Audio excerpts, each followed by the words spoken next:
এবার যোগীরাজ্য উত্তরপ্রদেশে গিয়ে প্রয়াগরাজে ত্রিবেণী সঙ্গমে পুণ্য স্নান করলেন হুগলির তৃণমূল সাংসদ রচনা বন্দ্যোপাধ্যায়। 2রা ফেব্রুয়ারি সরস্বতী পুজোর দিনে তিনি কুম্ভ স্নান সারেন। তার পরনে ছিল গেরুয়া পোশাক। শুধু তাই নয়, কুম্ভের ব্যবস্থাপনার প্রশংসা শোনা গেল তার কণ্ঠে। চলতি বছর 13ই জানুয়ারি থেকে শুরু হয়েছে কুম্ভ মেলা। তা চলবে 26শে ফেব্রুয়ারি পর্যন্ত। 144 বছর পরে মহাকুম্ভ আসে। এই বছর প্রয়াগরাজের ত্রিবেণী সঙ্গমে পুণ্য স্নান করার জন্য সেখানে গিয়েছেন বহু মানুষ। বাদ পড়লেন না রচনাও। তিনি ত্রিবেণী সঙ্গমে অমৃত স্নানের পর বললেন, কুম্ভ মেলায় খুব ভালো ব্যবস্থাপনা। হোটেলে যারা থাকতে পারছেন না বিভিন্ন কারণে, তাদের জন্য রাস্তার ধারে ত্রিপল টাঙিয়ে করা হয়েছে।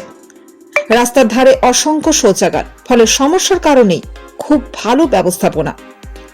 তিনি বলেন, সাধারণ মানুষের যাতে অসুবিধা না হয় সেজন্য অনেক দূর থেকেই গাড়ি চলাচল বন্ধ করে দেওয়া হয়েছে। সেলিব্রিটিদেরও হেঁটে যেতে হচ্ছে। স্নানের জায়গাতেও খুব ভালো ব্যবস্থা। চারিদিকে ব্যারিকেড দেওয়া হয়েছিল। অঘটন ঠেকাতে সমস্ত পদক্ষেপ করা হয়েছে। কিছুদিন আগে কুম্ভে পদপিষ্ট হয়ে বহু মানুষের মৃত্যু হয়। এর মধ্যে বাংলারও একাধিক বাসিন্দা ছিলেন।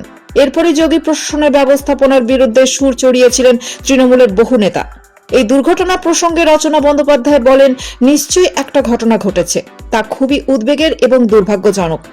এই ঘটনার পরে প্রশাসন আরো সজাগ হয়েছে। রচনার কুম্ভ স্নানের ভিডিও সামনে এসেছে। তাকে দেখা গিয়েছে গেরুয়া পোশাকে। তিনি বলেন, ত্রিবেণী সঙ্গমে পিতৃপুরুষের জন্য তর্পণ করতে পেরেছি, এর থেকে আর কি ভালো হতে পারে। স্নানের পর বাবার কথা ভেবে আবেগরুদ্ধ হয়েছিলাম। 144 বছর পর এই মহাকুম্ভ, এই অভিজ্ঞতা চিরস্মরণীয় হয়ে থাকবে।